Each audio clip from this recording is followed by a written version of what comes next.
నమస్తే welcome to Zee Telugu news morning debate. వ్యక్తిగత విమర్శలు చేసుకోవడంలో దూకుడు చూపిస్తున్నారు అటు సీఎం రేవంత్ రెడ్డి, గులాబీ జూనియర్ బాస్ కేటీఆర్. నీ బండారం నాకు తెలుసంటూ పబ్లిక్ గానే విమర్శలు చేసుకుంటున్నారు.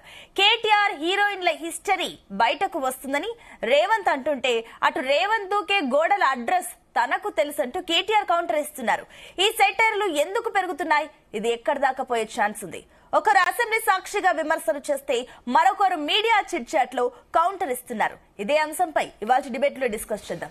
ఇవాళ డిబేట్ లో మనతో పాటు పార్టిసిపేట్ చేస్తున్నారు డాక్టర్ లింగం యాదవ్ గారు, కాంగ్రెస్ అఫీషియల్ స్పోక్స్ పర్సన్, అదేవిధంగా కంబోజా వెంకటేశ్వర్లు గారు, బీఆర్ఎస్ నాయకులు, అదేవిధంగా డాక్టర్ జయరాం గారు, రాజకీయ విశ్లేషకులు మరి కాసేపట్లో జాయిన్ అవుతారు.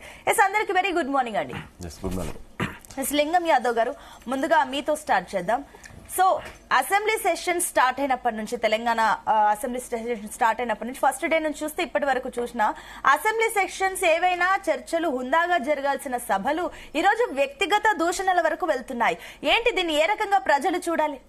ముందుగా గుడ్ మార్నింగ్ అండి. మీకు, జీనియస్ ప్రేక్షకులకు, కో ప్యానలిస్టులు పెద్దలందరికీ నమస్కారం.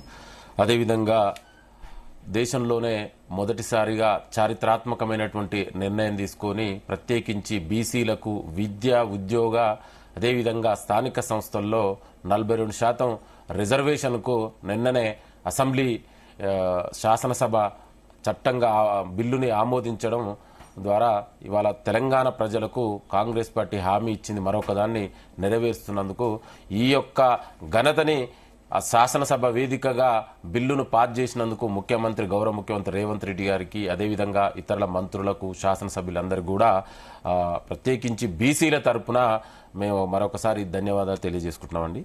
అదేవిధంగా ఏదైతే మీరు అన్నారో, గత 10 ఏళ్లుగా తెలంగాణని పరిపాలించినటువంటి కల్వకుంట్ల కుటుంబం ఏ విధంగా ఆనాడు వ్యవస్థల విధ్వంసం, ఆర్థిక విధ్వంసం, నియంతృత్వ పాలనలో ఏ విధంగా జరిగిందనేది ఇవాళ తెలంగాణ ప్రజలందరికీ తెలుసు. ప్రత్యేకించి ఆనాడు కేటీఆర్ గారు షాడో సీఎంగా వ్యవహరించి ప్రతి విషయాల్లో కూడా తన యొక్క చెప్పు చేతుల్లోనే అధికారాన్ని పెట్టుకొని ఏ విధంగా ఎవరోల్ని బ్లాక్ మెయిల్ చేసిండు, ఏం జరిగిందనేది తెలంగాణ ప్రజలందరూ ఇంకా మర్చిపోలేదండి. అందరికీ తెలిసిందే. ప్రత్యేకించి ఫోన్ టాపింగ్ లాంటిది చేసి ఒక ప్రాథమిక హక్కును కూడా భంగం కల్పించి ఎవరిని బెదిరించాడు, ఎవరు ఆస్తులు రాపించుకున్నాడు, ఏం జరుగుతుందనేది ఇవన్నీ కూడా ఎంక్వైరీ నడుస్తుంది. తొందరలోనే అవన్నీ కూడా బయట వస్తుంది. ఇవాళ కేటీఆర్ కు అధికారం కోల్పోయిన తర్వాత ఒక ఫ్రస్ట్రేషన్ లో ఉన్నాడు. అంటే అధికారమే శాశ్వతం అనుకున్నటువంటి వ్యక్తి కేటీఆర్ గారు ఇవాళ తెలంగాణ ప్రజలు సరైన బుద్ధి చెప్పి ఇవాళ ఫామ్ హౌస్ లో కేసీఆర్ ని పడుకోబెడితే ఇవాళ కేటీఆర్ కు ఏం చేయాలో అర్థం కాక ఒకవైపు with in the KCR BRS పార్టీలోనే ఆధిపత్య పూర్వు నడుస్తుంది. ఒకవైపు హరీష్ రావు గారు, మరొక వైపు కవితారావు గారు, ఇంకొక వైపు సంతోష్ రావు గారు. ఈ విధంగా కేటీఆర్ ఈ నలుగురు మధ్యలో ఎవరు బీఆర్ఎస్ కు నాయకుడు అనే దాంట్లో ఆ ఫ్రస్ట్రేషన్ లో ఆయన ఏది పడితే అదే మాట్లాడుతుండు. ఇవాళ నేను కొన్ని వ్యక్తిగతంగా మాట్లాడదలుచుకోలేదు. ఇవాళ కేటీఆర్ గారు 10 ఏళ్లలో ఏం చేసిండండి? ఇవాళ ఒక ఆనాడు ఆయన ఉన్నటువంటి మున్సిపల్ శాఖ మంత్రి, ఐటీ శాఖ మంత్రి. మరి సినిమాకు ఏం సంబంధం అండి? ఆనాడు సినిమాటోగ్రఫీ మంత్రిగా ఉన్నటువంటి వ్యక్తిని, మినిస్టర్ని కాదని ఇవాళ ఎవరు సినిమా రంగాలతోటి సంబంధాలు ఉన్నాయని తెలంగాణ ప్రజలందరికీ తెలుసు. ఎవరు అతని ఇంకో పేరు కూడా చాలా మంది అంటుంటారు, కేటీఆర్ ని రకుల్ రావు అని, లేదా ఇంకేదో ఎవరు విడిపోయిన పేరు చెప్పదలుచుకోలే. ఇవాళ ఎవరు కూడా విడిపోయిన అనేది కూడా ఇవాళ తెలంగాణ సమాజానికి అంతా తెలుసు కదా. మాట్లాడే ముందు ఒకసారి ఆలోచించుకొని మాట్లాడితే మంచిగా ఉంటది. 10 ఏళ్లుగా నువ్వు చేసినటువంటి దరిద్రమైన పనులన్నీ ఇవాళ ఒక్కొక్కటిగా బయటకు వస్తున్నాయి. ఇవాళ ఒక ప్రధాన ప్రతిపక్ష నాయకుడుగా, ఒక బాధ్యత ఉన్నటువంటి పదవిలో ఉన్నటువంటి వ్యక్తి మాట్లాడవలసిన మాటలేనండి. ఒక గౌరవ ముఖ్యమంత్రి ఇవాళ సంవత్సర కాలంలోనే మీరు 10 ఏళ్ల చేయనటువంటి అభివృద్ధి, సంక్షేమ కార్యక్రమాలు, సామాజిక న్యాయం ఇవాళ ప్రజాప్రభుత్వం సంవత్సరంలోనే చేస్తుంటే మీరు ఒక బాధ్యత కలిగినటువంటి వ్యక్తిగా ఈ ప్రభుత్వానికి సలహాలు, సూచనలు ఇవ్వండి. అంతేకాకుండా ఇవాళ ఏదో చిట్ చాట్ల ఇప్పుడు నీ వ్యవహారం అంతా బయటకు వస్తుంది కదా. ఇవాళ ముఖ్యమంత్రి గారి గురించి మాట్లాడే ముందు దమ్ముంటే ఏదైనా ఎవిడెన్స్ బయట పెట్టండి. వేగ్గా మాట్లాడితే ఎట్లండి? ఇవాళ ముఖ్యమంత్రి గారు ప్రజలకు అందుబాటులో ఉండి ఒక ప్రజాస్వామ్యబద్ధంగా, రాజ్యాంగబద్ధంగా పరిపాలన జరుగుతుంది. మీ 10 ఏళ్లలో ఏనాడైనా స్వేచ్ఛాయుత వాతావరణం ఉందా అండి? ప్రజాస్వామ్యబద్ధంగా పరిపాలన జరిగిందా? చివరకు ధర్నా చౌక ఎత్తేసినటువంటి దుర్మార్గులు మీరు కదా. పరిపాలన అంతా కూడా ఫామ్ హౌస్ నుంచి నడిపించినటువంటి దుర్మార్గులు గత పాలకులు. మీరు మాట్లాడితే ఎట్లండి? దయచేసి కేటీఆర్ మాట్లాడే ముందు వెనక ముందు ఆలోచించుకొని మాట్లాడు. హీరోయిన్లతో కేటీఆర్ హిస్టరీ గురించి మీరు చెప్తుంటే ఇప్పుడు మీ పైన కూడా విమర్శలు వస్తున్నాయి కదా. Early morning Revanth Reddy self driving చేస్తూ మైబూజా హోమ్స్ కి వెళ్తుంటారు, గోడలు ఎక్కడెక్కడ గోడలు దూకుతారు, అడ్రస్ నాకు తెలుసు అంటూ కేటీఆర్ కామెంట్స్ చేస్తున్నారు. దీన్ని ఎలా చూస్తారు? నేను అదే చెప్తున్నా, కేటీఆర్ కు అధికారం పోయిన తర్వాత ఒక మెగ్లోమానియా అంటారు దాన్ని. మెగ్లోమానియా అనే ఒక డిజార్డర్ తోటి బాధపడుతుండు. దాంట్లో ఆయన ఏం మాట్లాడుతుండో ఆయనకే అర్థం కావట్లేదు. అందు విషయంలో ఆయన ఇవ్వ నేను అదే చెప్తున్నా, నీకు దమ్ముంటే బయట పెట్టేదన్నా. అధికారం ఫ్రస్ట్రేషన్ లో మాట్లాడుతున్నటువంటి వ్యక్తికి ఎవరు సమాధానం చెప్తారండి? ఇవాళ నువ్వు చేసిన చరిత్ర గతంలో అందరు అదే అనుకుంటే ఎట్లండి? 10 ఏళ్లుగా నువ్వు చేసినావు కదా. నీ యొక్క అక్రమాలన్నీ అవినీతి అన్ని వాళ్ళు ఒక్కొక్కటిగా బయటపడుతున్నాయి. నేను అదే చెప్పి సూటిగా ప్రశ్నిస్తున్నా. నువ్వు ఆనాడు సినిమాటోగ్రఫీ మంత్రి కాదు, నువ్వు ఐటీ అండ్ మున్సిపల్ శాఖ మంత్రి. మరి సినిమా వాళ్ళతోటి నీకున్నటువంటి రిలేషన్స్ ఏందండి? ఎందుకు నువ్వు అంత ఆ విధంగా రిలేషన్ ఒక మంత్రిగా ఉండి ఒక బాధ్యత ఉన్నటువంటి పదవిలో ఉన్నటువంటి వ్యక్తి ఆ విధంగా రిలేషన్ మెయింటైన్ చేయడం అనేది తెలంగాణ ప్రజలందరికీ తెలుసు. దయచేసి మాట్లాడే ముందు ఒకసారి ఆలోచించుకొని మాట్లాడితే బాగుంటుంది. ఇట్లా మాట్లాడినందుకే తెలంగాణ ప్రజలు మీకు మన అసెంబ్లీలో పార్లమెంట్ ఎలక్షన్ లో 0 సీట్ ఇచ్చారు. పార్లమెంట్ లో ఇప్పటికైనా బుద్ధి తెచ్చుకోండి. ఒక బాధ్యతాయుతమైనటువంటి వ్యక్తిగా మాట్లాడండి. అందుకే ఆ ఫ్రస్ట్రేషన్ లో ఏది పడితే మాట్లాడుతుండే. ఎందుకంటే బీఆర్ఎస్ పార్టీలో ఉన్నటువంటి ఫ్రస్ట్రేషన్ మనం కూడా అర్థం చేసుకోవచ్చు. ఎందుకంటే ఇవాళ బీఆర్ఎస్ పార్టీకి ఎవరు నాయకుడు అనేది వాళ్ళు తేల్చుకోలేకపోతున్నారు. ఇవాళ ఎక్కడ హరీష్ రావు గారు బీఆర్ఎస్ పార్టీకి నాయకుడు అవుతారో లేదా కవిత అవుతుందో ఈ మధ్యలో భాగంగా కేటీఆర్ ఫ్రస్ట్రేషన్ లో మాట్లాడుతున్నారు. అందుకే ఇంకొకసారి మాట్లాడే ముందు ఈ విధంగా మాట్లాడితే తెలంగాణ ప్రజలు సరైన బుద్ధి చెప్తారు. ఇప్పటికైనా భాష మార్చుకొని ఒక గౌరవ ముఖ్యమంత్రిని ఏ విధంగా సంపాదించాలో ఏ విధంగా మాట్లాడో ఆ విధంగా మాట్లాడితే తెలంగాణ ప్రజలు మీకు మంచిగా గౌరవిస్తారు. లేదంటే మేము మీ నాన్నని ఏ విధంగా కేసీఆర్ ని ఫామ్ హౌస్ కు పరిమితం చేసిరో నువ్వు కూడా ఇక్కడ ఉంటావో లేదో తెలియదు, ఇండియాలో లేదా అబ్రాడ్ పోతావు. ఎందుకంటే నీకు రాజకీయాలు అనేది నీకు తెలియదు. ఏదో బయట నుంచి వచ్చి డైరెక్ట్ గా మీ నాన్న పేరు చెప్పుకొని వచ్చి రాజకీయాలు చేసి గౌరవ ముఖ్యమంత్రి అట్లా చేయలేదు. ఈ రోజు ఏవైనా కామెంట్స్ చేస్తారు, కానీ మీరు అధికారంలో ఉన్నారు కాబట్టి మీరు మాట్లాడడం, ఒక సీఎం స్థాయిలో ఉన్న వ్యక్తి ఈ రోజు ఇలాంటి కామెంట్స్ చేయడం కూడా ఒక రకంగా విమర్శలు వస్తున్నాయి. ఎస్, నేను మీ దగ్గర మళ్ళీ వస్తాను.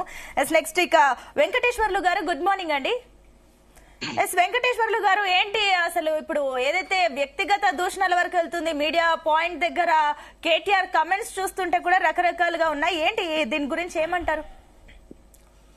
Good evening juniors viewers and తోటి ప్యానల్ మెంబర్స్ కు. ఇది రేవంత్ రెడ్డి వైఫల్యము. తెలంగాణను చిన్నాభిన్నం చేయడంలో ఆయన సక్సెస్ అయ్యాడు. గౌరవ లింగం గారు మాట్లాడుతున్న దాంట్లో ఎలాంటి క్లారిటీ లేదు ఆయన మాట్లాడిన దాంట్లో. ఇప్పుడు ఈ రోజు గత 10 సంవత్సరాలలో మేము విధ్వంసం చేసిందంటే జీడీపీలో నెంబర్ 1, పర్ క్యాపిటల్ నెంబర్ 1 ఎందుకుందో వాళ్ళు చెప్పలేకపోతున్నారు.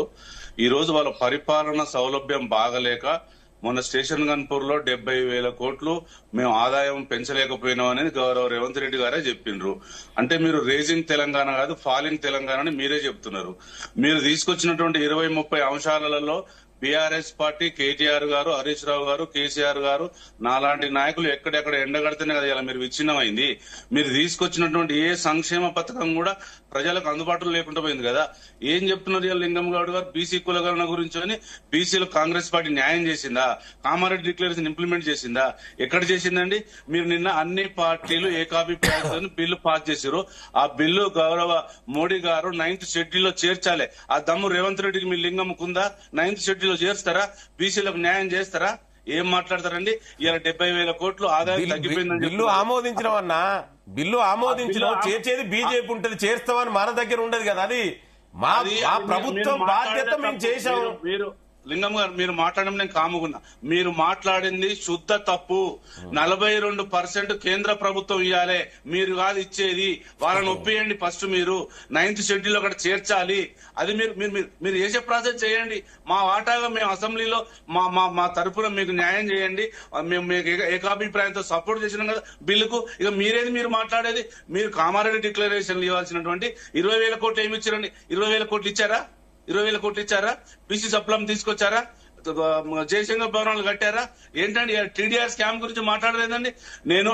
నేను లింగం గౌడ్ గారు, హరీష్ రావు గారు, కేటీఆర్ గారు మాట్లాడిన వాటిలో అటువైపు వెళ్లడం లేదు. ఎందుకంటే లింగం గౌడ్ గారు 16 నెలల పాత రికార్డు వేసాడు, నేను కొత్త రికార్డు వేస్తున్నా.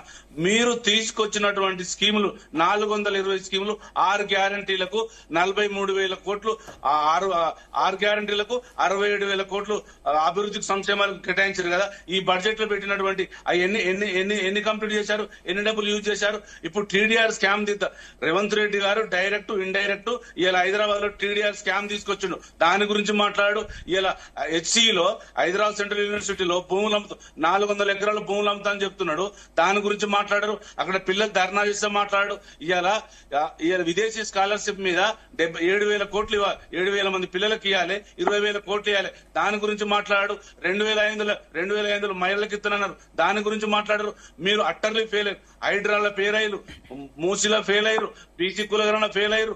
మీరు మీ భాగవతం రైతుల దగ్గర ఫెయిల్ అయ్యారు. మీ రుణమాఫీ ఫెయిల్ అయింది. రేవంత్ రెడ్డి గారు చెప్తున్నారు కదా, నేను వైఫల్యం చెందిన నా మినిస్టర్లు నా సీటు కోసం కాచుకొని కూర్చున్నారు, వాళ్ళు పని చేయడం లేదు, నేను ఒక్కనే పని చేస్తున్నా, నేను 20 సార్లు కాదు 30 సార్లు కాదు 40 సార్లుగా ఢిల్లీకి పోతా అని చెప్తున్నావు. నువ్వు 400 సార్లు ఢిల్లీకి పోయిన రేవంత్ రెడ్డి, నువ్వు తెలంగాణ ప్రజలకు ఏమి నిధులు తీసుకొస్తున్నావు చెప్పు. ఫస్ట్ నువ్వు ఇస్తున్న హామీలు ఏందో చెప్పు.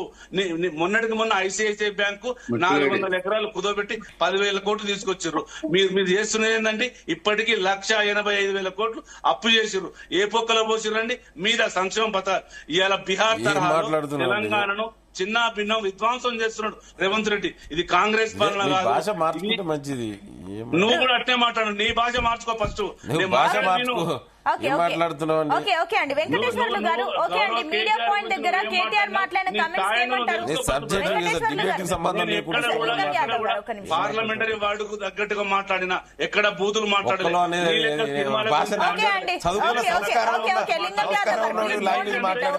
మాట్లాడారు, ఇట్స్ ఫైన్. ఓకే వదిలేసేయండి.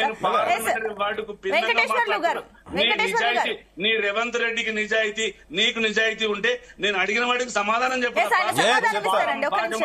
రేవంత్ రెడ్డి ఒక ముఖ్యమంత్రి హోదాలో ఉండి ఏం మాట్లాడతాడు? బూతులు అన్పార్లమెంటరీ వాడులు వాడుతున్నాడు. ఏంది కేసీఆర్ చచ్చిపోవాలంటే వాళ్ళు మాట్లాడుతున్నారు, మీరు కూడా మాట్లాడుతున్నారు. ఎవరు ఎక్కడ కాంప్రమైజ్ అవ్వట్లేదండి వెంకటేశ్వర్లు గారు, అందరు మాట్లాడుతున్నారు. సరే ఓకే, కేటీఆర్ మీడియా పాయింట్ దగ్గర మాట్లాడిన కమెంట్స్ ఏం చెప్తారు? రేవంత్ రెడ్డి గోడలు దూకుతాడు అంటూ ఈ రకంగా కమెంట్లు అడ్రస్లు తెలుసు అంటూ కూడా మాట్లాడుతున్నారు కేటీఆర్. ఏంటి ఇవి అన్ని? అంటే నిజంగానే ఆధారాలు ఉండి మాట్లాడుతున్నారా లేదంటే కేవలం వ్యక్తిగతంగా చేస్తున్నారా? మేడం ఒక మాట టైం ఇస్తే నేను చెప్తా. గత 16 నెలలుగా మేము డేటా కలెక్ట్ చేస్తున్నాం. రైట్ ఇన్ఫర్మేషన్ యాక్ట్ కింద ఆయన ఎన్ని 100 ఎకరాలు కబ్జా చేసిండు. ఆయన మార్నింగ్ పూట సెల్ఫ్ డ్రైవింగ్ చేసుకుంటూ ఎంపీగా ఉన్నప్పుడు ఎక్కడికి వెళ్ళిండు, ఇవాళ ముఖ్యమంత్రి అయిన తర్వాత ఆయన ఏ శాఖల మీద ఏం చేస్తున్నాడు, ఎక్కడెక్కడ వ్యవహారాలు చేస్తున్నాడు, మేము విత్ ప్రూఫ్స్ తో సహా చిట్టా మొత్తం బయట పెడతాం. రేవంత్ రెడ్డిని ప్రజల మధ్యలో నిలబెట్టి పిచ్చగాడిని చేసే స్థాయి వస్తుంది. ఎందుకంటే ఆయన మాటలు ఎట్లున్నాయంటే పరిపాలనకు తక్కువ, ఒక కార్పొరేట్ స్థాయిలో ఉన్నాయి. ముఖ్యమంత్రి హోదాలో ఉన్న వ్యక్తి గౌరవప్రదమైన మాటలు మాట్లాడాలి, ఆదాయం పెంచి ప్రజలకు పంచాలి. నువ్వు చేస్తున్నది ఏంది? నువ్వు ఏది ఈ ఫార్ములా రేసు గురించి ఎక్కడికెళ్ళిపోయారు? బీసీ కులగణన 35 లక్షల మంది తప్పు చూపించారు. నీ బూతులు కేటీఆర్ గారి కొడుకు మీద కూడా బూతులు మాట్లాడిండు రేవంత్ రెడ్డి. రేవంత్ రెడ్డి మాట్లాడేది లింగమా మాట్లాడేది ప్రజల గురించి. మీరు నేర్చుకోండి. మీకు ప్రజలు గౌరవప్రదమైన గవర్నమెంట్ ఇచ్చారు, మీరు అడ్మినిస్ట్రేషన్ చక్కగా చేయండి. మేము ఓడిపోయినప్పుడు ఎట్లున్నామో పార్లమెంట్ వార్డ్స్ గా మేము ప్రజలకు సహకరించాలో ప్రతిపక్ష హోదాలో ఉన్నామో మేము అదే చేస్తున్నాం తప్ప మేము ఎక్కడ చిన్నాభిన్నం చేయట్లేదు. ఈయన కేటీఆర్ గారి మీద 15 కేసులు పెట్టిండు. ఎక్కడైనా వీగినాయండి? ఈ ఫార్ములా కేసు వీగిందా? ఏం మాట్లాడతారండి? ఈ ఫార్ములాకు మీ శ్రీధర్ బాబు ఏం చెప్పిండు? ఈ ఫార్ములా కేసే కాదు, అది అసలు తప్పు కేసు, అది మేము హైదరాబాద్ లో స్టాట్స్ ప్రకారం చేయలేదని చెప్పిండు. ఏం రేవంత్ రెడ్డి గారు మాట్లాడిందంటే తెలంగాణ ప్రజలు 33 జిల్లాల ప్రజలు గ్రహిస్తున్నారు. సోషల్ మీడియా వేదికగా ప్రశ్నిస్తున్నారు. ఆయన బూతులన్నీ గ్రహిస్తున్నారు. గౌరవ కేటీఆర్ గారు, కేసీఆర్ గారు, హరీష్ రావు గారు ఎప్పుడు గత 10 ఏళ్లలో బూతులు మాట్లాడలేదు. ఆయన మాట్లాడితే ఆయన కౌంటర్ గా బూతులు మాట్లాడుతున్నారు మా నాయకులు. అది నేర్చుకోవాలి మీరు తప్ప ఏది పడితే అది ఇష్టారాజ్యం. సినిమాటోగ్రఫీ మినిస్టర్ లేకపోతే ఒక తెలంగాణ గౌరవ కేసీఆర్ కొడుకుగా కొన్నిట్ల ఏలు పెట్టి మంచి పనులు చేసే దాంట్లో తప్పే. మినిస్టర్ ఉండండి, మీకు తెలియపోతే ఎట్లా? సలసాని శ్రీనివాస్ యాదవ్ గారు ఉన్నారు, మీకు తెలియపోతే ఏదో తెలుసుకొని రావాలి సార్. డిబేట్ వచ్చినప్పుడు తలసాని శ్రీనివాస్ యాదవ్ కాదనే కదా, సంబంధం లేని ఇష్టం ఉన్నట్టు మాట్లాడితే ఆయన ఎక్కడ ఇన్వాల్వ్ కాలేదు. నువ్వు ఫస్ట్ తెలుసుకోకపోతే ఫిల్మ్ డెవలప్మెంట్ కార్పొరేషన్ కి వెళ్ళి రైట్ ఇన్ఫర్మేషన్ కింద అప్లై చేయి. సినిమా స్టార్ల తోటి ఎవరు తిరిగి అందరికీ తెలుసు. నిరాధారమైన ఆరోపణలు చేయడం మానుకో. నీ వల్ల కాకపోతే ఆ ఫిల్మ్ డెవలప్మెంట్ కార్పొరేషన్ మా మాసప్ ట్యాంక్ ఉంటుంది, అక్కడ పోతే నీ వల్ల నీకు సబ్జెక్ట్ తెలియపోతే అయిపోయా. నువ్వు కేటీఆర్ ఎందుకు పోయిండు సినిమా వాళ్ళతో రిలేషన్ ఎందుకు మెయింటైన్ చేసిండు ఆయన మినిస్టర్ ఏంది అది చెప్పు ఏది పడుతుంది నీకు తెలియకుండా ఉట్టి గట్టి పెట్టుకొచ్చి మాట్లాడేట్లండి ఏం ఫిల్మ్ కార్పొరేషన్ అండి తలసాని శ్రీనివాస్ యాదవ్ మినిస్టర్ ఉన్నాక ఆయనని కావదని ఓవర్ షాడో చేసి సినిమా వాళ్ళ కోసం పోయిండు నువ్వు చర్చ పెట్టినప్పుడు చర్చే దాని గురించి ఫర్ యువర్ కైండ్ ఇన్ఫర్మేషన్ చర్చే దాని గురించి మీ కేటీఆర్ మాట్లాడిన చర్చే దాని గురించి నువ్వు డిబేట్ అయ్యి నువ్వు ఇష్టం ఉన్నట్టు మాట్లాడితే ఎట్లా సమాధానం చెప్తున్నావు వెంకటేశ్వర్లు గారు నేను మళ్ళీ మీ దగ్గరకు వస్తానండి. బీజేపీ ప్రతినిధి మరి రవికుమార్ గారు కూడా జాయిన్ అయ్యారు. వెంకటేశ్వర్లు గారు మళ్ళీ నేను మీ దగ్గరకు వస్తానండి. రవికుమార్ గారు గుడ్ మార్నింగ్ అండి. గుడ్ మార్నింగ్ అండి. అండి ఇప్పుడు అసెంబ్లీ ఏదైతే జరుగుతున్నాయో సెషన్స్ లో పూర్తిగా మొదటి రోజు నుంచి ఇప్పటి వరకు చూస్తున్నారు మీరు కూడా. ఏంటి మీ ఒపీనియన్ ఏంటి? ఇప్పుడు అన్ని వ్యక్తిగత దూషణలకు వెళ్తున్నాయి ఏంటి, ఏమనుకోవచ్చు? బండి సంజయ్ కూడా కమెంట్స్ చేస్తున్నారు రకరకాలుగా, ఏంటి? ముందుగా మీకు ప్రేక్షకులకి ప్యానెల్లో ఉన్న మిత్రులందరికీ కూడా నమస్తే. అమ్మా, మీకు ఈ తెలంగాణ రాష్ట్రము దురదృష్టము, తెలంగాణ ప్రజల దురదృష్టము. గత బీఆర్ఎస్ పాలన, ఇటు కాంగ్రెస్ పాలన రెండు కూడా ఒకేలాగా సాగుతున్నాయి. ఏం తేడా ఉందమ్మా? ఏమీ తేడా లేదు. వాళ్ళు కూడా అప్పులు చేసినారు, వీళ్ళు కూడా అప్పులు చేసినారు. వాళ్ళు అవినీతి చేసినారు, వీళ్ళు అవినీతి చేసినారు. వాళ్ళు బూతులు మాట్లాడినారు, వీళ్ళు బూతులు మాట్లాడినారు. వాళ్ళు కూడా అవినీతి కేసుల నుంచి తప్పించుకోవడానికి రకరకాలుగా ప్రయత్నాలు చేస్తున్నారు. వీళ్ళు కూడా అవినీతి కేసుల్లో తప్పించుకోవడానికి రకరకాల ప్రయత్నాలు చేస్తున్నారు. వీటన్నిటినీ తెలంగాణ ప్రజలు మర్చిపోవాలని చెప్పేసి రకరకాలైనటువంటి కొత్త పేర్లతో కొత్త వ్యవహారాలు పట్టుకొని వస్తున్నారు. ఈ రోజు నిన్న అసెంబ్లీలో మీరు చూశారు, బీసీ బిల్లుకి మేము స్వాగతిస్తున్నాం, బీసీకి 42% రిజర్వేషన్లు కల్పించాలన్నారు. నేను ఒక బీసీ మోర్చా రాష్ట్ర అధికార ప్రతినిధిగా దాన్ని నేను స్వాగతిస్తున్నా. దానికి చిత్తశుద్ధి ఏంటి? మీ చిత్తశుద్ధి ప్రకారము ఒకవేళ బీసీలకి స్థానిక సంస్థల్లోనే 42% రిజర్వేషన్ అమలు కావాలి అంటే ఏం చేయాలనే దానిపైన ఆలోచించకుండా ఇప్పుడు స్థానిక సంస్థ ఎలక్షన్లు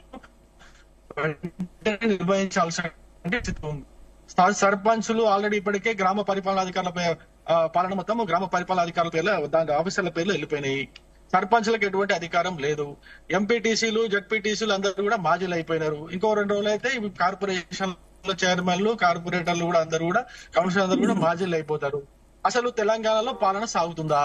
గ్రామాల్లో ఉన్నటువంటి పరిస్థితి ఏంటి? గ్రామాల్లో తాగడానికి నీళ్లు ఉండట్లేదు, రైతులకు పొలాల్లో నీళ్లు ఉండట్లేదు.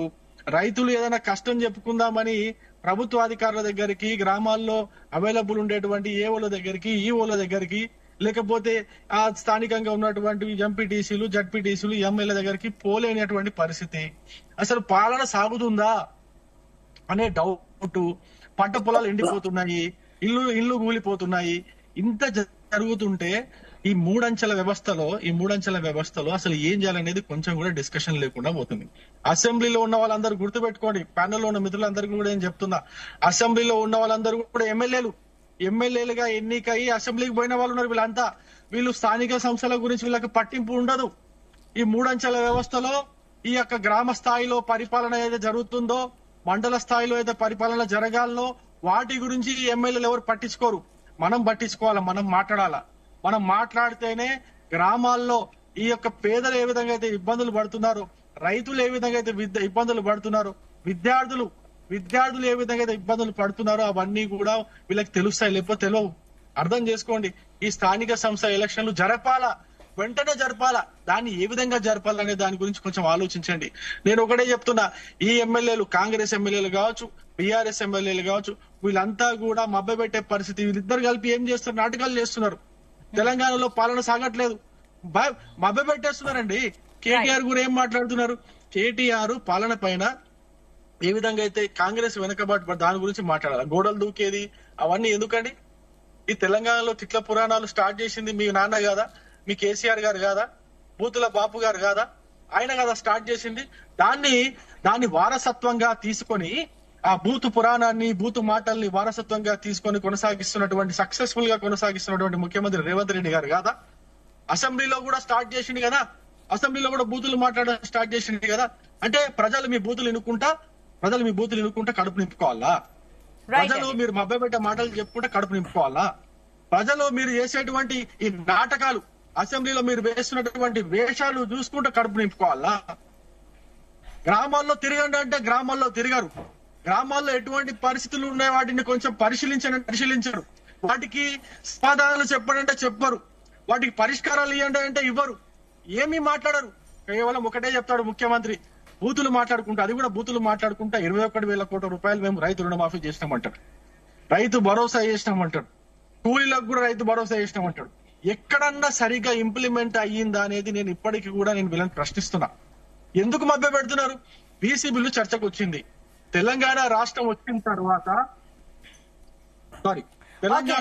వచ్చిన తర్వాత తెలంగాణలో బీసీలను అత్యధికంగా మోసం చేసింది, అత్యంత దారుణంగా మోసం చేసింది బీఆర్ఎస్ పార్టీ, ఇప్పుడు కాంగ్రెస్ పార్టీ. ఈ రెండు పార్టీలు చాలా దారుణంగా బీసీలను మోసం చేస్తున్నాయి. 29% రిజర్వేషన్ తగ్గించేసి కేసీఆర్ అప్పట్లో మోసం చేసిండు. దాని తర్వాత ఎలక్షన్ లో ఎక్కడ ఓడిపోతామని తెలిసి ఒక బీసీ బంధం, ఒక బూటక పథకాన్ని తీసుకొచ్చి ఇప్పుడు రవికుమార్ గారు ఇప్పుడు చట్టసభలో బీసీలకు రిజర్వేషన్ 42% అమలు చేయబోతున్నాము, ఆ రకంగా చట్టం చేసిన తర్వాత కేంద్రానికి పంపించబోతున్నారు కాబట్టి అక్కడ నుంచి ఏ రకంగా ఉండబోతుంది బీజేపీ నుంచి రెస్పాన్స్? అమ్మా, నేను ఒకటే మాట చెప్తున్నా, పార్లమెంటు సమావేశాల్లో బీసీ బిల్లు పోవాలా, బీసీ బిల్లు అక్కడ షెడ్యూల్లో పెట్టాలా, ఫస్ట్ ముందు రాజ్యాంగ షెడ్యూల్లో పెట్టాలా. రాజ్యాంగ షెడ్యూల్లో పెట్టాలంటే పార్లమెంట్ లో చర్చ జరగాలంటే పార్లమెంటు సమావేశాల్లో ఇది డిస్కషన్ కి రా. ఓకే, రైట్ అండి, నేను మళ్ళీ మీ దగ్గరకు వస్తానండి. కాస్త సిగ్నల్ ఇష్యూస్ ఉన్నాయి, ఒకసారి చూసుకోండి. నెక్స్ట్ జయరామ్ గారు, గుడ్ మార్నింగ్ అండి. Very good morning Sunitha, how are you? I'm good అండి, థ్యాంక్ యూ. కాంగ్రెస్ నుండి వాళ్ళు పోతారా? జయరామ్ గారు, సో ఇప్పుడు అసెంబ్లీ సెషన్స్ లో పూర్తిగా కూడా హుందాగా జరగాల్సిన సభలు ఈ రోజు వ్యక్తిగత దూషణల వరకు వెళ్తున్నాయి. ఏంటి మీ ఒపీనియన్ ఏంటి? ఇవన్నీ కేవలం ప్రజల్ని డీవియేట్ చేయడానికి రాజకీయాలు చేస్తున్నారా, లేదంటే సమస్యల గురించే చర్చిస్తున్నారా? ఏంటి, ఏమనుకోవచ్చు? సునీత, దీంట్లో మనం ఆలోచించాల్సిన 2 అంశాలు చాలా క్లియర్ గా మాట్లాడుకోవాలి. ఒకటి వచ్చేసేమో రాష్ట్రం లోపల అనేక అభివృద్ధి కార్యక్రమాలకు శిలాఫలకాలేసి శంకుస్థాపనలు తీసుకురావడం అనేది ఒక అంశము. 100,000 కోట్ల కేటాయింపులు దీంట్లో జరుగుతూ ఉన్నది, ఇది ఒక అంశం. ఇంకొక అంశం వచ్చేసేమో వీళ్ళ వ్యక్తిగత రాజకీయ ప్రయోజనాల కోసం వ్యక్తిగత దూషణలు, అంటే రాజకీయంగా నేను గొప్పనంటే నేను గొప్పనని చెప్పుకోవడం కోసము వ్యక్తిగత దూషణలు. సో ఫస్ట్ వ్యక్తిగత దూషణ లోపల ఏంటంటే భూత పురాణాన్ని మొదలు పెట్టేసింది బీఆర్ఎస్, అలా వేరే డిస్ప్యూటే లేదు దాంట్లో. దానికి వారసత్వంగా ఉన్నాడు ఎవరైనా అంటే కేసీఆర్ కు ఒక భూత పురాణానికి వారసుడు ఎవరంటే రేవంత్ రెడ్డి, అందులో వెనుక డిస్ప్యూట్ ఏం లేదు. ఈ రేవంత్ రెడ్డి మాట్లాడుతున్నాడు, కేసీఆర్ మాట్లాడిండు, కేటీఆర్ మాట్లాడిన అంటే ఏం మాట్లాడుతున్నారంటే ఇంకొక ఆడపిల్ల జీవితాన్ని రోడ్డు మీదకి పట్టుకొస్తున్నారు. వీళ్ళకు భార్య బిడ్డలు ఉన్నారు, వీళ్ళ కుటుంబం ఉంది, అక్క చెల్లెలు ఉన్నారు, తల్లిదండ్రులు ఉన్నారు. కానీ అవన్నీ మర్చిపోయి మరొక ఆడపిల్లను ఈయన అవసరాల కోసం బలి చేయడం, ఇంకొక ఆడపిల్లను ఆయన అవసరాల కోసం బలి చేయడం. కాకపోతే వాళ్ళ పేర్లే చెప్పట్లేదు, మన కేటీఆర్ పేర్లు చెప్పట్లేదు, కానీ ఆల్రెడీ రేవంత్ ఆ పేర్లు కూడా చెప్పేసిండు. అంటే ఇది ఎంతవరకు సమంజసం? ఇది నిజంగా గనక మన ఇంట్లో ఆడబిడ్డలను ఇట్లా పేర్లు పెట్టేసి నీకు వాళ్ళతో సంబంధాలు ఉన్నాయని చెప్పడానికి ఎంతవరకు సమంజసం? అది నిజంగా దాన్ని మన ఇంట్లో ఉన్న మన భార్య బిడ్డలు దాన్ని హర్షిస్తారా అనే దాన్ని ఒకసారి ఆత్మవిమర్శ చేసుకోవాలి. ఇటు కేటీఆర్ కావచ్చు, ఇటు రేవంత్ కావచ్చు, ఇద్దరు ఎవరైనా కూడా వీళ్ళిద్దరికి ఉన్న నోటి దులతో పాటు డబ్బు మదం ఉందన్న విషయం ప్రజలు బహిరంగంగానే చెప్తున్నారు. నిన్న నేను మెదక్లో వెళ్ళానండి, మెదక్లో ప్రజా చేసి మీటింగ్ ఉంటే దానికోసం వెళ్ళాను. అక్కడ ఏంటంటే బహిరంగంగానే మాట్లాడుతున్నారు. అంటే ఇంత అహంకార పూరితమైన ఆడపిల్లల్ని తెలంగాణ లోపల ఆడపిల్లల్ని అంటే చాలా గౌరవంగా చూస్తారు. నేను వరంగల్లో పుట్టాను, ఎక్కడైనా చిన్న ఇష్యూ జరుగుతుంది అంటే రోడ్డు మీద వెళ్ళే అమ్మాయిని కూడా ఏదన్నా అంటే వచ్చి తంతారు, అరే ఏం మనిషివేనా అని తంతారు. తెలంగాణ లోపల ఇంచుమించు అంతటా అదే స్టోరీ ఉంటుంది. కానీ వీళ్ళ నోట్లకు లిమిట్ లేకుండా అయిపోయింది. ఇద్దరు ఆడపిల్లల్ని మరి ఎందుకు బలి చేస్తున్నారో నాకు అర్థం కావటం లేదు. వీళ్ళకైనా ఒక ఆలోచన ఉంటే, ఇక జ్ఞానం ఏమైనా లేదు కానీ అర్థము ఏదైనా మన ఇంట్లో ఆడపిల్లలు ఉంటారు, మన భార్య బిడ్డలు ఉంటారు కాబట్టి ఆ మాటలు వాళ్ళు విని సంతోషపడతారంటే మీరు మాట్లాడండి. మీ భార్య బిడ్డలు ఈ మాటలు వింటే ఈ భూత పురాణాన్ని మొదలు పెడితే సంతోషపడతారు అనుకుంటే చలో అది మాట్లాడండి. అది తెలంగాణ బిడ్డలకు కానీ తెలంగాణ రాజకీయాలకు కానీ సంబంధం లేదు. అంటే జయరాం గారు, ఇప్పుడు మన రాష్ట్ర ఆదాయం కూడా 70,000 కోట్ల వరకు తగ్గింది అంటూ కూడా అప్పుడు కేటీఆర్ కమెంట్స్ చేశారు. దానికి సంబంధించి కూడా సీఎం రేవంత్ రెడ్డి ఒప్పుకున్నారంటూ కూడా వచ్చాయి. సో ఇలాంటి టైంలో అటు ప్రతిపక్షాలు కానివ్వండి, అధికార పక్షం కానివ్వండి, రెండు కూడా ఎంతో బాధ్యతగా వ్యవహరించాల్సిన అవసరం ఎంతైనా ఉందనుకోవచ్చా? నేను అదే రెండు విషయాలలో ఒక విషయం మాట్లాడడం అయిపోయింది. దాని గురించి ఇంకెక్కువసేపు మాట్లాడాల్సిన పని లేదు. మరొక అంశం వచ్చేసి ఇక్కడ రాష్ట్ర అభివృద్ధి అని చెప్తున్నారు, ప్లస్ రాష్ట్రం లోపల డబ్బులు లేవని చెప్తున్నారు. ఇక్కడ 800 కోట్లతోని మొన్న సండే రోజు కూడా నేను వరంగల్కి వెళ్ళాను. దరిద్రం ఏంటంటే ఈ మధ్యలో నేను విరివిరిగా రేవంత్ వెళ్తున్న ప్లేసులు కావచ్చు, లేకపోతే కాంగ్రెస్ నాయకులు పెడుతున్న ప్రయత్నం కావచ్చు, ప్రజా చేసే కోసం మేము చాలా సీరియస్ గానే పనిచేస్తున్నాం. సో దానిపైన రేవంత్ చెప్తున్న మాటలు, కడియం శ్రీ గారి చెప్తున్న కథలు ఏంటంటే 200 కోట్లతోని స్కూళ్ల కాంప్లెక్స్లు, 45 కోట్లతోని 100 పడకల ఆసుపత్రి, 26 కోట్లతోని ఇంటిగ్రేటెడ్ ఆఫీస్ కాంప్లెక్స్లు, 148 కోట్లతోనే కేసీ కెనాల్ లైనింగ్ నిర్మాణము, 30 కోట్లతోని డిగ్రీ కళాశాల నిర్మాణం, 10 కోట్లతోని కమ్యూనిటీ హాల్, గ్రామ పంచాయతీ భవనాల నిర్మాణము, సీసీ రోడ్ల నిర్మాణము, 15 కోట్లతోని స్టేషన్ గనుపు నుండి తాడికొండ మీదుగా ఇది వరకు ఆ రోడ్డు నిర్మాణం అనేది ఒక అంశం. సో ఇది వీళ్ళ ప్రచారంలో పెట్టుకున్నది. సో దానికి మన కడియం శ్రీహార్ వచ్చేసి పెద్ద గొప్ప నీతిమంతుడుగా దీన్ని ప్రచారం చేస్తూ ఉన్నాడు. అంటే ఇది ఓవరాల్ గా మొత్తం కలిపితే ఎంత అయిందంటే 474 కోట్లు జరిగింది ఈ టోటల్. దీన్ని ఒక పెద్ద పోస్టర్ గా వీళ్ళు రిలీజ్ చేసుకొని చెప్పుకుంటున్నారు. అంటే కడియం శ్రీ గారికి ఎట్లాగూ సిగ్గు లేదు, మీ కాంగ్రెస్ ప్రభుత్వానికి బుద్ధి లేదు అని ప్రజలు అనుకునే స్థితికి ఎందుకు వెళ్తున్నారు? మీరు ప్రచారం చేస్తున్న మొత్తం అమౌంట్ ఎంత, మీకు సాంగ్స్ మీద శిలాఫలకాల మీద చేసిన శంకుస్థాపనలు ఎంత, మీరు చెప్తున్న అమౌంట్ ఎంత? 800 కోట్లని మీరే అంటున్నారు, 400 కోట్లు లెక్క చూపిస్తున్నారు. మరి మిగతా డబ్బులు ఎవరు దొప్పుకోబోదామని ప్లాన్ చేస్తున్నారు వీటి పేరు మీద? అంటే ఇక్కడ ఇదొక అంశం. ఇందులోనే ఇంకొక అంశం ఏంటంటే, ఒకవైపు వచ్చేసేమో డబ్బులు నెల జీతాలు ఇవ్వడానికి ఇబ్బంది, ప్రావిడెంట్ ఫండ్ ఇవ్వడానికి ఇబ్బంది, పిఆర్సీలు ఇవ్వడానికి ఇబ్బంది, సాలరీ హైక్ చేయడానికి ఇబ్బంది, ఇతర కార్యక్రమాలకు ఇబ్బంది. ఇన్ని ఇబ్బందులు ఉన్నా మీకు 800 కోట్ల కించలు పట్టుకొస్తారు. మొత్తం ఇబ్బంది ఉంది, అది అందరూ తెలుసు. అప్పులైనా తెలుసు. కేసీఆర్ అప్పులు చేసిండనే కదా మేము లొల్లి పెట్టింది. అరే భాయ్, నువ్వు అప్పులు చేయకపోతే రేవంత్ రెడ్డిని చూసి ఎవడు ఓట్లేసిండు నాకు అర్థం కాదు. రేవంత్ రెడ్డిని చూసి ఎవడు ఓట్లేసిండు? నేను కదా కొట్లాడింది. ఇప్పుడు ప్రజలంగా కొట్లాడకపోతే రేవంత్ రెడ్డికి ఎవడు ఓట్లేస్తాడు? అంటే ఈ రోజు నువ్వు చేస్తున్న పని కానీ, నువ్వు చేస్తున్న విధానం కానీ, ఆయన అప్పులు చేస్తున్నావు, నువ్వు అప్పులు చేస్తున్నావు. అప్పులకు అప్పులు కదా, అప్పులు ఎప్పుడు చేస్తారు, నిరంతర ప్రక్రియ. ఇందిరాగాంధీ గారు ఉన్న కాంచి మొదలుకుంటే 20 సూత్రాల పథకాల నుంచి మొదలుకుంటే అప్పులు మొదలుకుంటే ఈ రోజు వరకు అప్పులు జరుగుతూనే ఉన్నాయి. కాకపోతే అప్పుడు తక్కువ, ఇప్పుడు ఎక్కువ. అప్పుడు దోపిడి తక్కువ, ఇప్పుడు దోసుకోవడమే ముఖ్యం. దాని లోపల డిఫరెన్స్ ఏం లేదు. ఈ రోజు మీరు చెప్తున్న పని, మీరు చెప్తున్న లెక్కల లోపల, మీరు చెప్తున్న దాని మీదనే ఎక్కడ సంబంధం లేకుండా మాట్లాడుతున్నారు. అంటే ఈ రోజు మీరు రిలీజ్ చేసిన పోస్టర్ ఏంది, మీరు ప్రచారం చేస్తున్న కథ ఏంది? రిలీజ్ చేస్తున్న పోస్టర్ వచ్చేసి, ఇది బహుశా మీకు కన్ఫ్యూజ్ అయిపోతున్న బ్లరింగ్ లో ఉంది బ్యాక్గ్రౌండ్. రిలీజ్ చేసిన పోస్టర్ వచ్చేసి 474 కోట్లు, కేటాయింపులు చేసి శిలాఫలకాలు వచ్చేసి 800 కోట్లు. బుద్ధి ఉండాలి కొంచెమైనా. దీనికైనా తెలివితోనే బిహేవ్ చేయండి. ఎట్లాగో మన చదువులు రావు, మన చదువులు కంపల్సరీ ఇతరులను దోసుకోవడం కోసం మాత్రం పనికొస్తాయి, ప్రజల కోసం పనికిరావు. అంటే ఈ రోజు మీరు చేస్తున్న పని ఏంది, ఎంతవరకు చేయొచ్చు? ఇది ఒక నిమిషం సునీత, నేను సేపు చాలా హాఫ్ అన్ అవర్ పైగా నేను సైలెంట్ గా ఉన్నాను. ఎందుకంటే ప్రజల కోసం నేను మాట్లాడాలి కాబట్టి పార్టీలు వాళ్ళ డబ్బా వాళ్ళు కొట్టుకోనివ్వండి, నాకు అభ్యంతరం లేదు. ఇంకొక అంశం వచ్చేసి, ఈ రోజు బీఆర్ఎస్ గాని లేదు అనుకుంటే కాంగ్రెస్ గాని దీంట్లోపల రాజకీయ పార్టీలుగా తన్నుకోవడం కాదు, ఒక ప్రధాన ప్రతిపక్షంగా గౌరవంగా మెసులుకోవాల్సింది బీఆర్ఎస్. ప్రజల పక్షాన కొట్టాడాల్సింది.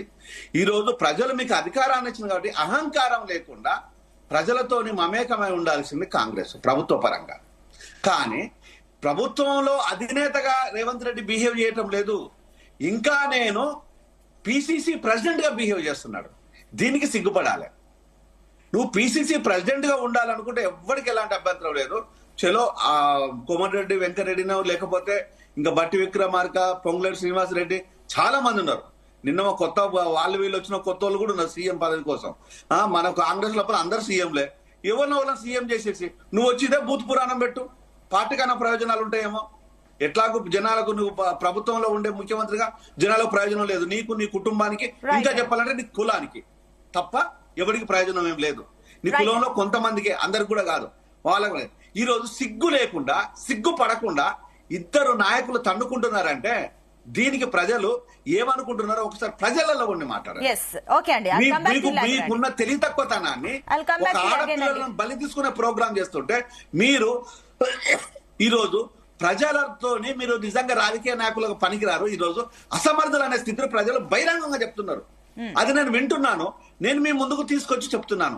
ఈ రోజు చర్చ పెట్టండి, ప్రజలు ఏమనుకుంటున్నారో. మీరు మాట్లాడుతున్న బూతుల పైన, మీ ఇద్దరు మాట్లాడుతున్నది నాయకుల పైన, ఈ రోజు మాట్లాడే ఈ సిగ్గులేని బూతుల పైన ఏమనుకుంటున్నారు ఒకసారి ప్రజల పైన చర్చ పెట్టండి.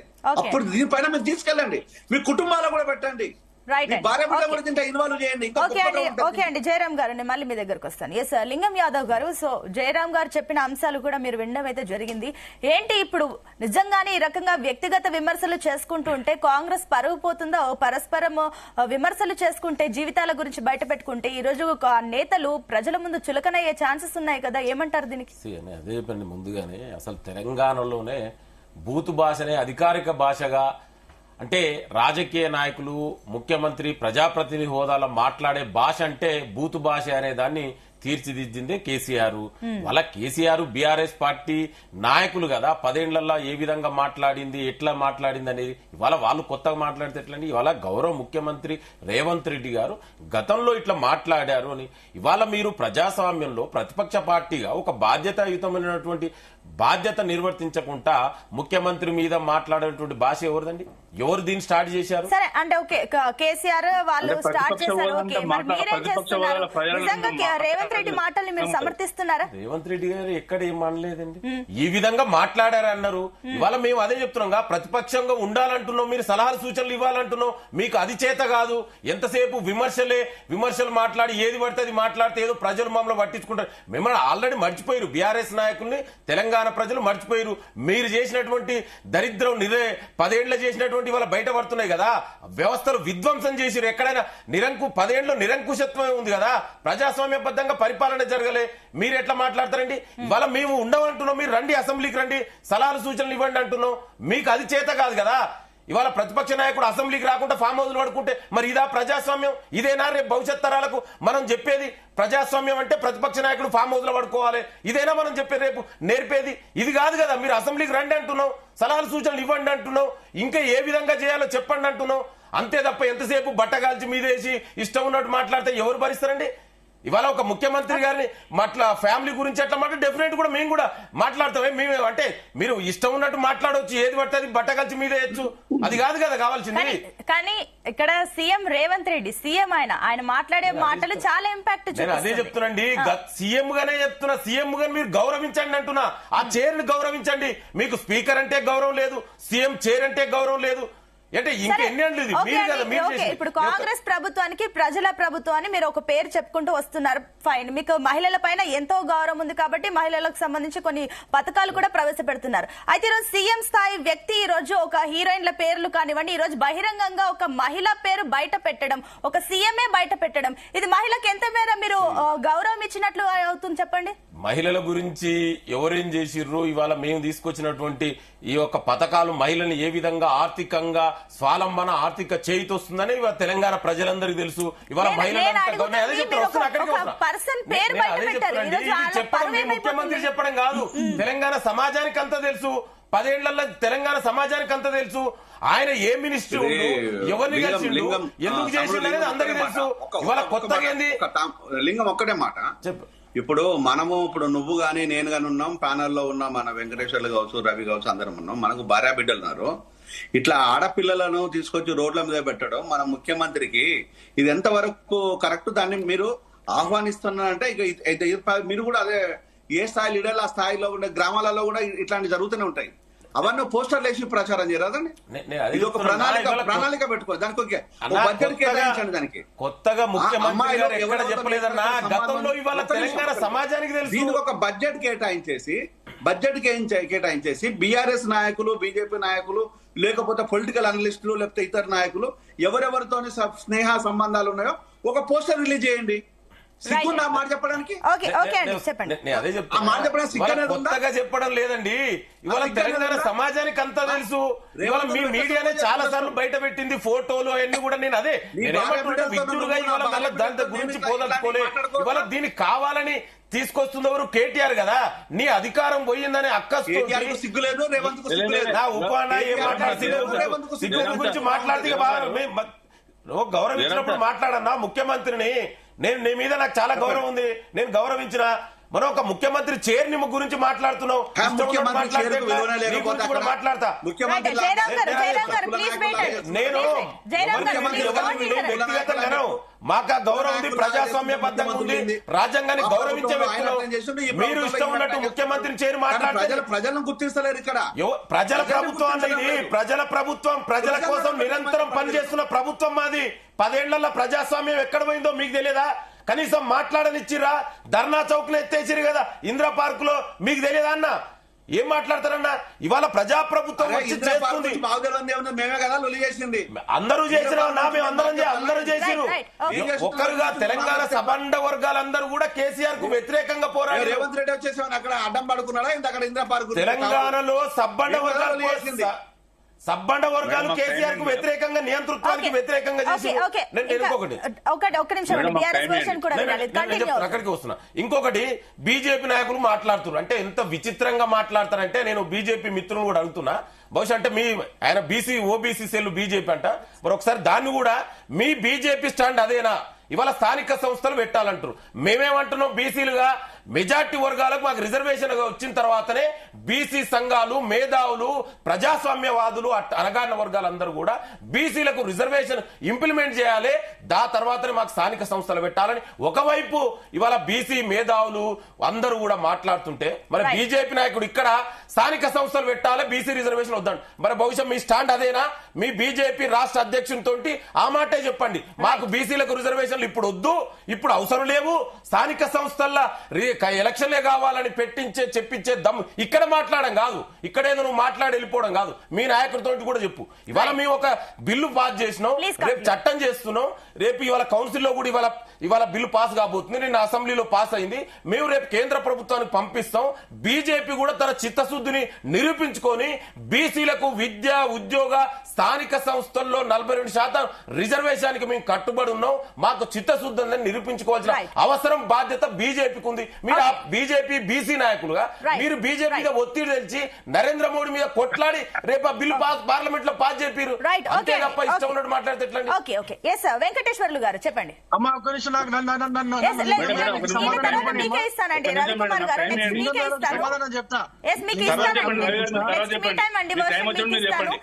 వెంకటేశ్వర్లు గారు చెప్పండి. మేడం నేను ఏమంటున్నానంటే, జయరాం సారు క్లుప్తంగా కొన్ని వివరాలు బాగా చెప్పారు, కొన్ని వివరాలు అయితే నాకు సాటిస్ఫై లేవు. నేను ఏమంటున్నానంటే బీఆర్ఎస్ మాట్లాడితే సాటిస్ఫై ఉండదు, కాంగ్రెస్ నేను ఏమంటున్నా, చర్చ పెట్టినప్పుడు ఏ పార్టీ వాళ్ళు వాళ్ళ యొక్క అభిప్రాయాలు చెప్తారన్నా. కాంగ్రెస్ వాళ్ళు కాంగ్రెస్ ది, బీజేపీ వాళ్ళు బీజేపీ, బీఆర్ఎస్ వాళ్ళు స్టాండ్ బీఆర్ఎస్ చెప్తుంది. గత 10 సంవత్సరాలలో మహిళలను కించపరిచినట్టు అన్ని రోజులలో జరగలేదు. ఇవాళ సభ్య సమాజం తలదించుకున్నట్టు కొండ సురేఖ గారు చేసిన వ్యాఖ్యలు, రేవంత్ రెడ్డి గారు గత 15 నెలలుగా మాట్లాడుతున్నాయి. క్షుణ్ణంగా మేధావులు గాని, బ్యూరోక్రాట్స్ గాని తెలంగాణ ప్రజలు గ్రహిస్తున్నారు. అది మీరు చెప్పి నేను దానికి ఏకీభవిస్తా. కానీ సంక్షేమం వైపు వెళ్లాలంటే, అభివృద్ధి వైపు వెళ్లాలంటే గౌరవ రేవంత్ రెడ్డి గారు డిప్లొమా చేసిండు. ఏ డిప్లొమా చేసిండు? బూతుల డిప్లొమా చేసిండు. ఆ డిప్లొమానే సీఎం కుర్చీలో ఇంప్లిమెంట్ చేస్తుండు తప్ప మనం మాట్లాడే భాష మీద ఏదైతే ప్రపంచ బ్యాంక్ వాడు గానీ, హాడ్కో వాడు గానీ, అందరు ఎఫ్ఆర్బిఎం వాడు గానీ, పక్క రాష్ట్రాల వాళ్ళు గానీ, వాళ్ళు వ్యవహరించే తీరు కూడా మనకు ఫండ్స్ వస్తాయి కదా. ఆయన వ్యవహరించే తీరులోనే ఇవాళ 70,000 కోట్లు డెఫిసిట్కి వెళ్ళింది కదా. ఆయనకు సంక్షేమం మీద పట్టు ఉంటే కేసీఆర్ కంటే పై స్థాయిలో పరిపాలించాలి కదా. నేనేమంటున్నంటే, ఆయనకు పరిపాలన చేత కాదు, బూతులు ఒక్కటే చేతనైతుంది అనేది తెలంగాణ ప్రజలు గ్రహించిర్రు. ఇంకొకటి ఏంటంటే, లింగం గారు ప్రతిసారి ఇదే వాదన తీసుకొస్తాడు తప్ప ఆయన సబ్జెక్ట్ లేకుండా మాట్లాడుతున్నది ఏంటంటే, ఇప్పుడు బూతుల విషయం మాట్లాడుతుంటే బూతుల విషయం ఎవరు మాట్లాడాలి? ప్రూఫ్స్ ఉంటే మాట్లాడాలి. ఇప్పుడు జయరాం సార్ క్లార్ గా చెప్పిండు, బూతులు మాట్లాడాల్సింది బీఆర్ఎస్ మాట్లాడదు, బీజేపీ మాట్లాడకూడదు, కాంగ్రెస్ మాట్లాడదు. సార్ ఏమంటుండంటే సీఎం సీట్ లో కూర్చొని బూతులు మాట్లాడడానికే సీఎం అయ్యండి అని అడిగిండు. దానికి మీ దగ్గర సమాధానం లేదు. కేసీఆర్ స్టార్ట్ చేసిన కూడా చెప్పిండు అన్న, దానికి ఆర్జునే కేసీఆర్ అని చెప్పిండు జయరాం సార్ అన్న. అది కూడా చెప్పు, నీ ఇష్టం. నీకు మర్చిపోయి మాట్లాడితే ఎట్లా?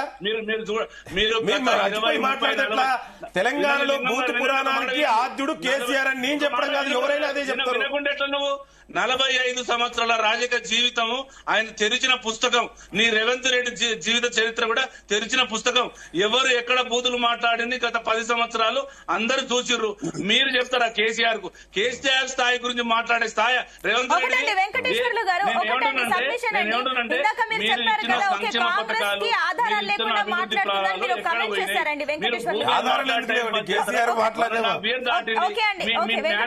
పెట్టింది ఒక్కటి ఇంప్లిమెంట్ కాలేదు. కేసీఆర్ టైం ఇస్తే చూపిస్తా. కేసీఆర్ మాట్లాడిన బూత్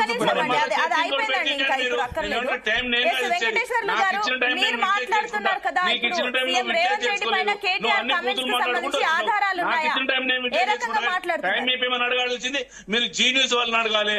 మీరు ఏ చర్చకు వెళ్ళినా ఆ న్యూస్ వాళ్ళ, మీరు ఏ చర్చలకు వచ్చినా దాదాపుగా నాతో డెబ్యూట్ కు 4-5 సార్లు డెబ్యూట్ కు వస్తే మీరు మాట్లాడిన అంశాలు 2 క్లియర్ కనబడుతున్నాయి. కేసీఆర్ బూతులు అడ్మినిస్ట్రేషన్ ఫెయిల్ అయినా కనపడదు తప్ప. మీరు రేవంత్ రెడ్డి గారు మీ పరిపాలన మినిస్టర్లు పరిపాలన అభివృద్ధి సంక్షేమ పథకాల గురించి మాట్లాడాలి. మీరు గత 16 నెలల అభివృద్ధి గురించి మాట్లాడాలి. మీరు ఇచ్చిన హామీల గురించి మాట్లాడాలి. మీ 420 స్కీమ్ల గురించి మాట్లాడాలి. మీ 6 గ్యారెంటీల గురించి మాట్లాడాలి.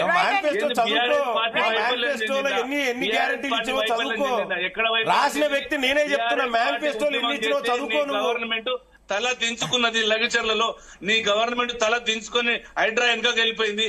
నీ గవర్నమెంట్ 35 లక్షల మందిని బీసీలో తప్పులు చూపిస్తే వేలెత్తి చూపించినావు. నీ గవర్నమెంట్ వైఫల్యాలను బీఆర్ఎస్ పార్టీ ఎక్కడికక్కడ ఎండగడుతున్నా కదా. బూతులు బయటపడ్డాయి. ఇలా మీరు మాట్లాడండి. మీరు నీతులు నేర్చుకోండి, బూతులు తగ్గియండి. మీరు నీతులు నేర్చుకుని బూతులు తగ్గితే పరిపాలన బాగుంటది. మీరు కాంగ్రెస్ బీహార్ తరహాలో రాజ్యం వెళ్తాంది. ఇక్కడ రాజ్యం ఎట్లా వెళ్తాంది? రేవంత్ రెడ్డి బూతుల రాజ్యం వెళ్తాంది. మీరు బూతులు తగ్గించి అడ్మినిస్ట్రేషన్ 10 ఏళ్ల పాలన గురించి చెప్పమంటావా అన్న? ఎందుకు ప్రజాస్వామ్యబద్ధంగా మీరు సలహాలు సూచనలు ఇవ్వండి. డే లైట్ లో వామన్ రావు లాంటి నేరలలో దళితుల మీద ఏం జరిగిందో, మరియమ్మ కేసు ఏం జరిగిందో చెప్పమంటావా? నేరలలో దళితుల మీద ఎట్లా అత్యాచారం జరిగిందో చెప్పమంటావా? మరియమ్మ కేసు ఏమైందో చెప్పమంటావా? ఏం మాట్లాడతారన్నా? దానికి వస్తా. నువ్వు ఏం మాట్లాడతావు? మీ చర్చ పెట్టు. మీ 10 ఏళ్ల పాలన, సంవత్సర పాలన చర్చ పెడదాం. ఇక్కడే చర్చ పెడదాం. Ready to debate. మీరు ఎన్ని ఉద్యోగాలు ఇచ్చారు?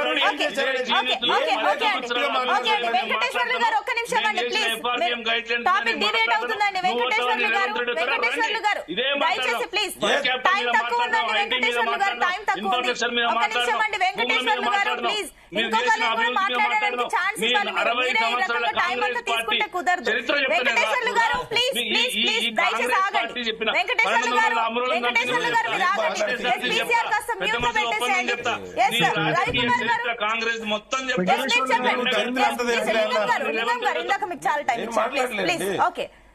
రవికుమార్ గారు చెప్పండి. అమ్మా నేనేమంటున్నా చూడండి, ఒక శుభ పరిణామం ఏంటంటే ఇంతమంది అన్ని పార్టీల వాళ్ళు బీసీల యొక్క సంఖ్యను గుర్తించి బీసీలకు ప్రాతినిధ్యం పెంచాలి, వాళ్ళకు విద్య, వైద్యం, ఆరోగ్యం, రాజకీయం అన్నిట్లో కూడా వాళ్ళ ప్రాతినిధ్యం పెంచాలని చెప్పేసి అన్ని పార్టీల వాళ్ళు ముందుకు వస్తున్నట్టుగా మనకు అనిపిస్తుంది. కాబట్టి ఇది శుభ పరిణామం. ఫస్ట్ మొట్టమొదటి విషయం. రెండో విషయం ఏంటంటే అన్ని పార్టీల వాళ్ళు దానికి సానుకూలంగా ఉన్నప్పుడు నేనేమన్నానంటే, నా మాటల్ని లింగం యాదవ్ గారు తప్పుగా కోట్ చేస్తున్నారు. నేనేమన్నానంటే స్థానిక సంస్థల ఎలక్షన్లకు సంబంధించి అన్ని పార్టీల వాళ్ళు ఈ 42% రిజర్వేషన్ అంటే 42% సీట్లు బీసీలకి ఇవ్వాలా. ఇది కాంగ్రెస్ పార్టీ ఎట్లాగో సీట్లు ఇస్తామని చెప్పేసి కాంగ్రెస్ పార్టీ ప్రకటించింది. ఆ ప్రకటించిన విధానం ప్రకారము బీఆర్ఎస్ ప్రకటిస్తుందో లేదో తెలియదు, బీఆర్ఎస్ ని ఒత్తిడి చేసి ప్రకటించి ఈ స్థానిక సంస్థల ఎలక్షన్లకు వెళితే బాగుంటుంది. గ్రామాల్లో పరిపాలన కుంటుబడింది, ప్రజలు ఇబ్బందులు పడుతున్నారు, రైతులు ఇబ్బందులు పడుతున్నారు, విద్యార్థులు ఇబ్బందులు పడుతున్నారు, చాలా దారుణంగా పరిస్థితి తయారైంది అని చెప్పేసి నేను అధికార పక్షానికి ఒక సూచన చేసిన. దానికి లింగం యాదవ్ గారు దాన్ని సానుకూలంగా తీసుకొని ప్రజల ఇబ్బందులు దృష్టిలో పెట్టుకొని మాట్లాడితే బాగుండేది. కానీ నన్ను రాంగ్ కోట్ చేస్తున్నారు. లేదు మిత్రమా, ఎక్కడ ఎవరు బీసీ ఎలక్షన్స్ పెట్టకపోతే ఇప్పుడు నువ్వు చెప్పే చట్టం కావాలంటారు మిత్రమా. ఇవాళ బీసీ ఒక పార్టీ ఇస్తుంది, అక్కడ ఇంకొక పార్టీ ఓసీకి ఇస్తుంది, దానివల్ల నష్టపోతారు. అందుకే చట్టం ఉంటే నష్టపోరు, దాని గురించి కొట్లాడు. చట్టం ఉంటే నష్టపోరని చెప్తున్నాం మేడం. ఒక చిన్న మాట అంటే చట్టం వచ్చే వరకు పార్లమెంట్ లో 9th షెడ్యూల్ లో చేర్చే వరకు ఎలక్షన్ పెట్టకుంటే ఇంకా 2 సంవత్సరాలు వెయిట్ చేయాలా? రవి గారు రవణ ఒక చిన్న కరెక్షన్. రవణ అంటే పెట్టాలని మీరు డిసైడ్ అవుతురా? పెట్టారని మీరు డిసైడ్ అవుతారు అంటే మీ చిత్తశుద్ధి ఇది కనబడుతుంది. అంటే మీరు ఆల్రెడీ సైకలాజికల్ గా చట్టం పెట్టొద్దు అనేది మీరు ఆల్రెడీ కోరుకుంటున్నారు. మేము మీకు సపోర్ట్ చేసినాం బీసీ బిల్లు. మరి ఎట్లా అంటారన్నా మీరు? మనం ఆశావాదులు ఆప్టిమిజం ఉందాం, ఆశావాదులు ఉందాం, కొట్లాడదాం, బీజేపీ చేస్తారని నమ్మకం పెట్టుకుందాం. ఎందుకు మీరు అప్పుడే డిసైడ్ అవుతారు? పెట్టుకుందాం, దాంట్లో ఎటువంటి డౌట్ లేదు.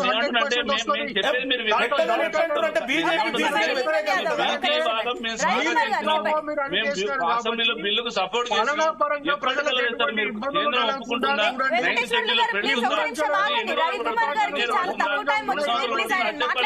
సంబంధించి మనం ఏమైనా చేయగలుగుతామా? ఆల్టర్నేట్ గా ఓన్లీ స్థానిక సంస్థల ఎలక్షన్లలో 42% సీట్లు మీరు బీసీలకు ఇవ్వాల్సి ఉంటుంది. అన్ని పార్టీలు ఒప్పుకుంటే మనం వాటిని కంటిన్యూ చేయొచ్చు.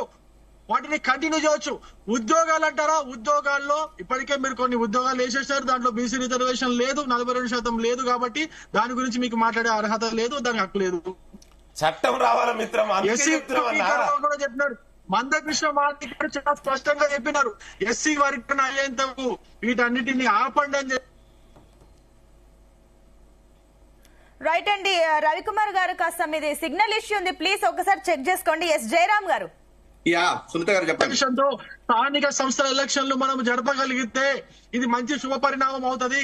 అన్ని పార్టీలు కూడా సానుకూలంగా ఉన్నాయి కాబట్టి దీనికి తగ్గట్టుగా మనం ముందుకు వెళ్తే బాగుంటుందని చెప్పి సూచన చేస్తున్నా. అదే కాదు, కేంద్ర ప్రభుత్వం నుంచి మనకు మోడీ గారు ఉన్నారు. మోడీ గారు కూడా ఒక బీసీ ప్రధానిగా ఉన్నారు కాబట్టి ఆయన కూడా సానుకూలంగా స్పందించి రాష్ట్రపతి దగ్గర నుంచి వచ్చిన వెంటనే పార్లమెంట్ లో చర్చ పెట్టి అది వెంటనే రావడానికి, అమలు అయ్యడానికి మేము కూడా మా ప్రయత్నం 100% చేస్తాము. దాంట్లో ఎటువంటి లోపాలు ఉన్నాయని కూడా నేను ఈ న్యూస్ ఛానల్ తరపున నేను చెప్పగలుగుతున్నాను. రెండో విషయం కూడా ఏం చెప్తున్నానంటే మీరు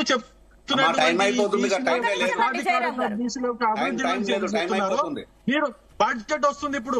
ఈ బడ్జెట్ లో మీరు చెప్పినట్టుగా బీసీ సప్లాన్ కి 20,000 కోట్ల రూపాయలు సంవత్సరానికి పెడతామన్నారు. మీరు అది పెడతారా అని ప్రశ్నిస్తున్నా మీ ఛానల్ ముఖంగా. ఇంకో విషయం కూడా చెప్తున్నా, బీసీలకు మీరు అనేక పథకాలు కామారెడ్డి డిక్లరేషన్ లో హామీ ఇచ్చినారు. మరి ఆ పథకాలన్నిటికీ కూడా ఈ బడ్జెట్ లో మీరు పెడతారా?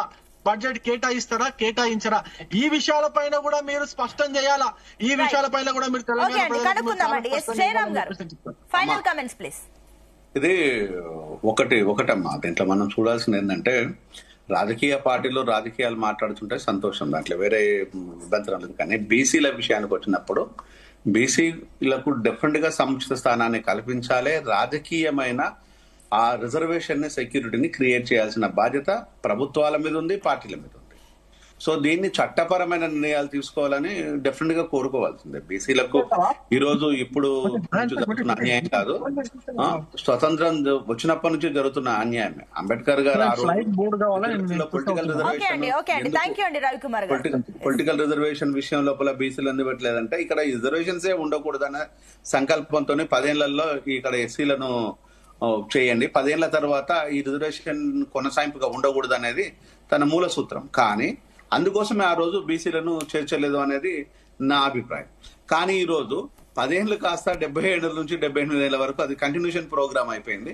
ఇప్పుడు బీసీలను కూడా అందులో చేస్తున్నాం అంటే అదొక దుర్మార్గము. సో అది మోసమే. కానీ ఆ మోసంలో కూడా నిజాయితీ లేదు. ఈరోజు బీసీలను మోసం చేసుకుంటూ వస్తున్నారు. బీసీలను నిరంతరం మోసపోతూనే ఉన్నారు. ఈరోజు రాజకీయంగా బీసీలకు ఎక్కడ ఒక స్పేస్ క్రియేట్ చేయకపోవడం, దీనికి బాధ్యత పాలకులు అనేది తీసుకోవాలి. స్టేట్ గవర్నమెంట్, సెంట్రల్ గవర్నమెంట్ దీనిపైన డెఫినెట్ గా క్షేత్రస్థాయి లోపల చర్చలు జరగాలి, చట్టాలు రావాలి. అందులో వేరే డిస్ప్యూట్ లేదు. నెక్స్ట్ ఇంకొక చిన్న మాట, మా వర్గీకరణ విషయానికి వస్తే, వర్గీకరణ విషయం లోపల అనేక తప్పుల తడకగానే ఉన్నది. సో ఏది ఏమైనా కూడా వర్గీకరణ జరగాలని అందరం కోరుకున్నాం. డెమోక్రాటిక్ గా ఫీల్ అయిన ప్రతి ఒక్కరము వర్గీకరణ జరగాలని కోరుకున్నాము. సో ఆ వర్గీకరణ జరగాలి, ఆ ఇష్యూ ఉండకూడదు మాల మధ్యలో. నెక్స్ట్ ఓన్లీ పొలిటికల్ ఇష్యూసే తీసుకొని వెళ్ళాలని కోరుకున్నాం. కానీ ఈ రోజు దాన్ని కొనసాగింపుగా ఇంకా ఎన్ని రోజులుగా ఉంటుందన్నది కాదు, కానీ ఇప్పటికైనా కూడా వర్గీకరణ విషయం లోపల ఇంకా స్పష్టమైన క్లారిటీ అయితే ఇంకా ఏం రాలేదు. ఇంకా స్పష్టమైన క్లారిటీతో పాటు చట్టం రేపు కోర్టుకు డిఫరెంట్ గా మాల సోదరులు వెళ్తారు, మళ్ళీ మాల సోదరులు ఉద్యమాలకు వెళ్తారు. అలా కాకుండా ఇంతటితో పులి స్టాప్ పెట్టే విధంగా కేంద్ర రాష్ట్ర ప్రభుత్వాలు చట్టం చేసేసి ఆ చట్ట పరిధి లోపల రాష్ట్రాలకు అప్పగించేసి రాష్ట్రాల్లో ఉండే ఆ జనాభా దామాష ప్రకారంగా చేయాలని కోరుకోవాలి. మళ్ళీ అక్కడ కూడా మాలమాదిగల డామినేషన్ కాకుండా, మళ్ళీ మాలమాదిగల దోపిడీ కాకుండా, ఈ రెండు కులాలు దోచుకునే విధంగా కాకుండా కింది కులాలకు కూడా స్పేస్ ని క్రియేట్ కావాలనేది నేను మనస్ఫూర్తిగా కోరుకుంటున్నాను. ఓకే అండి. ఎస్ లింగం యాదవ్ గారు ఫైనల్ కమెంట్స్ ప్లీజ్. డెఫినెట్ నేను ఏం చెప్తున్నానంటే ఇవాళ ప్రజాప్రభుత్వం గౌరవనీయ ముఖ్యమంత్రి రేవంత్ రెడ్డి గారు అభివృద్ధి, సంక్షేమం, సామాజిక న్యాయం ఇవాళ నిరంతరంగా ప్రజలకు అందుబాటులో ఉండి ఇవాళ చూశారు నిన్న కూడా మళ్ళీ ఒక కొత్త స్కీమ్ ప్రకటించడం జరిగింది ఈ నిరుద్యోగ యువతకు. ఒకవైపు ఉద్యోగాలు, మహిళలకు, అదేవిధంగా ఇవాళ రైతులను ఆదుకుంటున్నటువంటి ప్రజాప్రభుత్వం. నేను ఏమంటున్నా అంటే ఇవాళ ప్రజాస్వామ్యంలో ప్రతిపక్షం ఉండాలని కోరుకుంటున్నటువంటి వ్యక్తే గౌరవ ముఖ్యమంత్రి రేవంత్ రెడ్డి గారు. ముఖ్యమంత్రి గారే స్వయంగా చెప్పారు, మీరు అసెంబ్లీకి రండి అయ్యా, ప్రతిపక్ష నాయకుడు ఈ ప్రభుత్వానికి సలహాలు సూచనలు ఇవ్వండి, మేము తీసుకోవడానికి సిద్ధంగా ఉన్నామని. మీరు 10 ఏళ్లలో ఏనాడు కూడా ఆనాడు ప్రతిపక్ష నాయకుడిని మాట్లాడించినటువంటి సందర్భమే లేదు. ప్రతిపక్ష హోదా లేకుండా చేయాలనుకున్నటువంటి వ్యక్తులు మీరు. ఇవాళ మేము ఏమంటున్నాం అంటే దయచేసి ఇవాళ అధికారం కోల్పోతే మేము అసలు ప్రజల మధ్యలో ఉండము, ప్రజలతోటి సంబంధం లేదని కాదు కదా. అధికారం కోల్పోతే ఫామ్ హౌస్ లో పడుకుంటాం, ఇది కాదు కదా కావాల్సింది. ఇవాళ కేటీఆర్ ఫ్రస్ట్రేషన్ లో ఏది పడితే అదే మాట్లాడుతుంది. ఇవాళ 10 ఏళ్లుగా అధికారాన్ని అనుభవించినటువంటి వ్యక్తి ఇవాళ ఒక ప్రతిపక్ష బాధ్యతలో కూర్చోబెట్టి నిన్ను ఆ బాధ్యత నెరవేర్చు. నువ్వు ప్రజలకు సమస్య లేదని ఉంటే ప్రభుత్వం దృష్టికి తీసుకురా, ముఖ్యమంత్రిని, మంత్రుల్ని కలుసుకో, సెక్రటరియట్ కి రా. మీరు 10 ఏళ్లలో ఏనాడు కూడా సెక్రటరియట్ నుంచి పరిపాలన జరగలే. ఇవాళ మేము కలుసుకోవడానికి సిద్ధంగా ఉంటున్నాం. మీరు కనీసం మిమ్మల్ని ఎన్నుకోబడిన కాన్స్టిట్యున్సీ సమస్యలను తీసుకురండి. ఇవాళ గజ్వేల్ సమస్యలను పట్టించుకోరు, సిద్దిపేట సమస్యలను పట్టించుకోరు, సిరిసిల్ల ప్రజల కాన్స్టిట్యున్సీ ఆ ప్రజలు ఎన్నుకున్న బాధ్యతను నెరవేర్చండి. కనీసం ప్రతిపక్ష నాయకుడు అంటే వదిలేయి. అంటే ఇట్లాంటి ఇది మంచి పద్ధతి కాదు. ఇవాళ భాష గురించి నేను అదే చెప్తున్నా, పెద్దలు అందరికీ తెలుసు తెలంగాణ, మీకు తెలియదా అండి? 10 ఏళ్లుగా తెలంగాణలో బూత్ పురాణాన్ని ఎట్లా మాట్లాడి ఇవాళ టైం ఇస్తే నేను వీడియోలు చూపెట్టమంటే గత 10 ఏళ్ళు ఏం మాట్లాడింది. ఇది మంచి పద్ధతి కాదు. మీరు ఇప్పటికైనా మారండి. ఒక ముఖ్యమంత్రి చైర్ అనేది ఇవాళ రాజకీయాలకు సంబంధించింది కాదండి. ముఖ్యమంత్రి గారు కూడా చాలా సందర్భంలో చెప్పారు, ఇవాళ నేను పార్టీ నుంచి ఎలక్ట్ అయినా కూడా ఇవాళ ప్రజల చేత ఎన్నుకోబడి ఒక ముఖ్యమంత్రి హోదాలో ఉన్నాం. అదే విధంగా మేము కేంద్రంలో ఉన్నటువంటి ప్రధానమంత్రిని కూడా ఆ విధంగానే గౌరవిస్తున్నాం కదా. బీజేపీకి సంబంధించిన ప్రధానిని చూడట్లేదు, ఈ దేశ ప్రధానిని చూస్తున్నాం. మీరు కూడా ఈ తెలంగాణ రాష్ట్రానికి ముఖ్యమంత్రిని ఆ విధంగా లేకుండా, కనీస గౌరవం లేకుండా ముఖ్యమంత్రి మీద ఇష్టారీజన ఏది పడుతుంది మాట్లాడి బట్టగల్చి మీదేస్తామంటే ఇది పద్ధతి కాదు కదా. అందుకే తెలంగాణ ప్రజలే మీకు బుద్ధి చెప్పారు. ఇప్పటికైనా మీరు మారండి. తెలంగాణ ప్రజలేం కోరుకుంటారు, మీరు ఏ విధంగా వాళ్ళకి దగ్గర కావాలో అది నేర్చుకోండి. అదే వదిలేసి ఎంతసేపు మీ పార్టీలో అంతర్గత సమస్యలు ఉండే దాన్ని ఇతరుల మీద రుద్ది మీరు 10 ఏళ్ల చేసినట్టు వ్యవహారం అంతా ఇప్పుడు కూడా మేము చేస్తాను కూడా ఎట్లండి? అంటే మీకేమైనా డ్రీమ్స్ వస్తున్నాయి అట్లా? గతంలో మీరు చేసినట్టు మేము చేస్తాను ఎట్లా? ఇది తప్పు. ఓకే అండి. ఎస్ వెంకటేశ్వర్లు గారు ఫైనల్ కమెంట్స్ ప్లీజ్. నేను ఏమంటున్నానంటే చివరిగా ఒకటే అంశం మేడం, పరిపాలన సౌలభ్యం గౌరవ రేవంత్ రెడ్డి గారు చేయడం లేదు. ఇక్కడ ప్రజా సంకట పాలన జరుగుతున్నది. ప్రతిసారి ఇదే పాత రికార్డులు వేస్తారు బీజేపీ వాళ్ళు, కాంగ్రెస్ వాళ్ళు. ఏ డెబిట్ కు వచ్చినా, ఏ డెబిట్ లో ఏ చర్చ పెట్టిరో ఆ చర్చ పెట్టి ప్రజలు గ్రహిస్తారు. మనం చెప్పాల్సింది చెప్పాలి తప్ప ఏదో కొత్త విషయాలు చెప్తే బాగుండదు. మీరు 3 లక్షల కోట్ల అప్పు, 3 లక్షల కోట్ల బడ్జెట్ పెట్టి 2,69,000 కోట్ల బడ్జెట్ పెట్టి 1,80,000 కోట్ల అప్పు తీసుకొచ్చారు సంవత్సరంలో. అంటే ఈ 5 సంవత్సరాల 10 లక్షల కోట్ల అప్పు చేస్తుందా? మేము అప్పు చేసిన మాట మీరు అంటున్నప్పుడు, మరి మేము అప్పు చేస్తున్నప్పుడు FRBM గైడ్ లైన్స్ ను, RBI గైడ్ లైన్స్ ను కాదు నివేదిక దగ్గరలోనే చేసినాం. మేము అప్పులు ఎట్లా పడ్డా చేయడానికి లేదు. ఎట్లా చేస్తాము? ఎవరు అట్లా అప్పు ఇయ్యరు కదా. ఎక్కువ అప్పు ఉంటే ఎట్లా ఇస్తారు? రాష్ట్రంలో, దేశంలో, ఈ దేశంలో 5వ 6వ స్థానంలో తెలంగాణ ఉన్నది. వారి క్యాపిటల్ లో ఎట్లున్నాము, ఈజీ డూయింగ్ లో ఎట్లున్నాము, బిజినెస్ అడ్వైజర్ లో ఎట్లున్నాము, అవన్నీ రేవంత్ రెడ్డి గారు నేర్చుకుని అనిపించేది బాగుంటుంది. కానీ ఏది పడ్డది మాట్లాడి, ఏది పడ్డది పట్టగదు మీదేసి 10 సంవత్సరాల కేసీఆర్ గారు బూతులు మాట్లాడిందని లింగం గారు అంటున్నారు. జర రికార్డులు ఉంటే జర జీనుసలకు పెట్టి మీ రేవంత్ రెడ్డి మాట్లాడిన 10 సంవత్సరాలు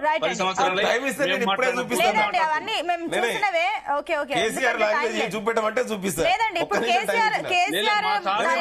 సినిమాకి సంబంధించి కాదు, జస్ట్ ఇప్పుడు కేటీఆర్ వర్సెస్ రేవంత్ కనిపిస్తుంది, దీని గురించి మాట్లాడుతున్నాము. మీ ఓడు భాష మాట్లాడడానికి రాయడానికి కూడా వీలు లేని అక్షరాలు మాట్లాడిండు. రైట్, ఓకే అండి, రైట్ అండి, థ్యాంక్ యూ అండి. డిబేట్ లో పార్టిసిపేట్ చేసిన అందరికి కూడా థ్యాంక్ యూ అండి. లింగం గారు, అదేవిధంగా వెంకటేశ్వర్లు గారు, జయరామ్ గారు అండ్ అదేవిధంగా రవికుమార్ గారు, థ్యాంక్ యూ అండి. సో మొత్తం మీద చూస్తున్నాం, అసెంబ్లీ సెషన్ స్టార్ట్ అయిన మొదటి రోజు నుంచి ఇప్పటి వరకు కూడా ఎక్కువగా వ్యక్తిగత దూషణలే మనకు తెరపైకి వచ్చాయి. ఇంకా కొన్ని రోజులు అసెంబ్లీ సమావేశాలు ఉన్నాయి. మరి ఈ సమావేశాలు ఈసారైనా ప్రజలకు సంబంధించి ఉపయోగపడే అంశాలు మాట్లాడతారు.